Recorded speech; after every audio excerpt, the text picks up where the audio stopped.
Halo Sobat Portal 5. Berikut sejarah dunia fashion yang wajib kamu tahu. Sobat, tentunya kita tidak asing dengan item-item fashion yang selalu dikenakan seperti rok, kaos, dan celana jeans. Rupanya, masing-masing dari mereka memiliki sejarah sendiri loh. Bahkan, ada yang bentuknya berbeda-beda dari masa ke masa. Yuk kita intip sejarahnya. Ribuan tahun yang lalu, rok adalah pakaian yang bersifat unisex atau dapat dikenakan oleh wanita maupun pria. Rok pertama kali muncul di zaman kuno. Bahkan, rok merupakan item yang paling tua dalam dunia fashion. Saat zaman Mesir kuno, rok pendek pertama kali dipakai oleh pria. Rok ini bernama shendit, terbuat dari bahan kain linen dan ukurannya di atas lutut. Penggunaannya pun sama seperti rok zaman sekarang, melingkar di bagian perut dan terdapat ikat pinggang penahan. Model rok dan bahan yang digunakan pada saat itu tergantung dari kasta. Apabila kaum atas dan menduduki jabatan penting, kain yang digunakan lebih ringan dan tipis. Sedangkan untuk kasta rendah, bahan roknya cenderung lebih tebal. Sebelum mengenal bra, wanita zaman dulu mengenakan korset yang membentuk sosok ideal, dada yang menonjol di atas pinggang yang langsing. Pada tahun 1917, kerangka korset pada saat itu menggunakan bahan logam. Hal ini karena berkaitan dengan perlengkapan militer. Namun, Dewan Industri Perang Amerika Serikat meminta wanita berhenti menggunakan korset besi. Akan tetapi, ada sumber lain yang mengatakan bahwa bra pertama kemungkinan berasal dari Yunani kuno. Pada saat itu, wanita menggunakan kain linen di payudaranya lalu mengikatnya ke belakang. Sementara itu, bra modern pertama dibuat oleh Herminie Cadolle pada tahun 1889. Saat itu, bukan disebut bra, melainkan korset tradisional yang dipotong jadi dua. Bagian bawah adalah korset untuk pinggang, sementara itu bagian atas menopang payudara dengan tali bahu di atasnya. Pada tahun 1905, bagian atas mulai dijual terpisah dan disebut soutien-gorge, nama bra yang masih dikenal di Perancis. Kaos oblong pertama kali muncul pada saat perang antara Spanyol dan Amerika Serikat. Hal itu terjadi pada tahun 1898 hingga 1913. Saat itu, Angkatan Laut Amerika Serikat menyebutnya sebagai baju dalaman. Modelnya pun berleher bulat, berlengan pendek, dan berwarna putih. Kaos tersebut dikenakan sebagai dalaman seragam.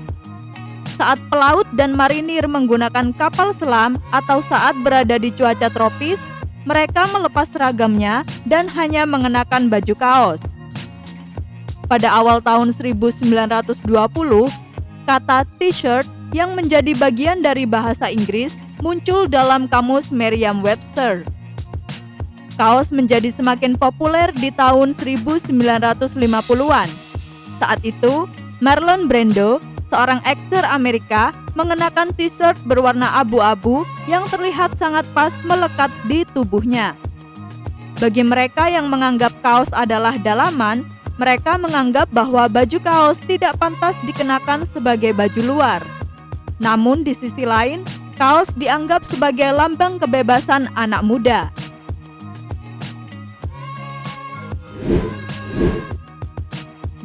Mei 1873 adalah hari lahir celana jeans. Pada saat itu, seorang buruh lokal meminta Jacob Davis membuat celana yang tidak mudah copot untuk suaminya. Davis akhirnya menemukan cara untuk memperketat celana kerja tersebut.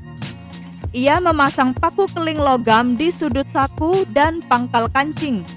Karena idenya tersebut, celana dengan paku keling menjadi hits pada saat itu. Davis pun ingin mematenkan proses pembuatan celana jeans tersebut.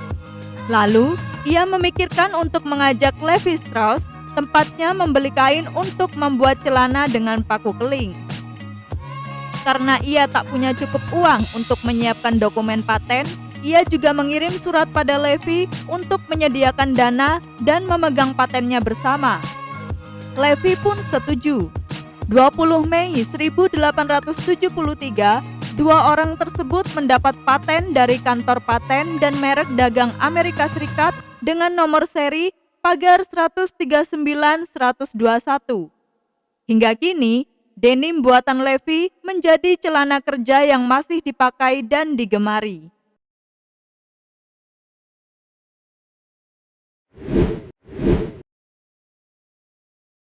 Jas pria muncul pertama kali di tahun 1600-an. Saat itu, Raja Charles II membuat aturan bahwa pria harus memakai mantel atau jas panjang, petticoat atau sejenis rok pengembang yang dipakai untuk gaun pengantin.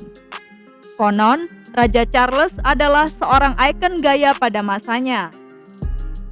Pada tahun 1800-an, Beau Brummel, tokoh ikon Regensi England, membawa pembaruan pada gaya pakaian pria. Jas dan dasi versi modern mulai muncul di bawah pengaruhnya.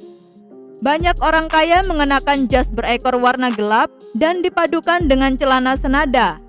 Pada saat itu disebut sebagai era Regensi. Di abad ke-19, era Victoria mulai berkuasa. Jas panjang dan jas pagi merupakan standar busana pria pada saat itu. Tahun 1920-an menjadi era yang sangat berpengaruh pada cara berpakaian pria saat ini. Setelan modern yang merupakan kombinasi dari jas dan celana yang senada dianggap terlalu kasual. Kini, pria telah dibekali cara berpakaian yang bagus. Setelan jas pria dibuat dengan sentuhan personalisasi yang dibuat sesuai ukuran.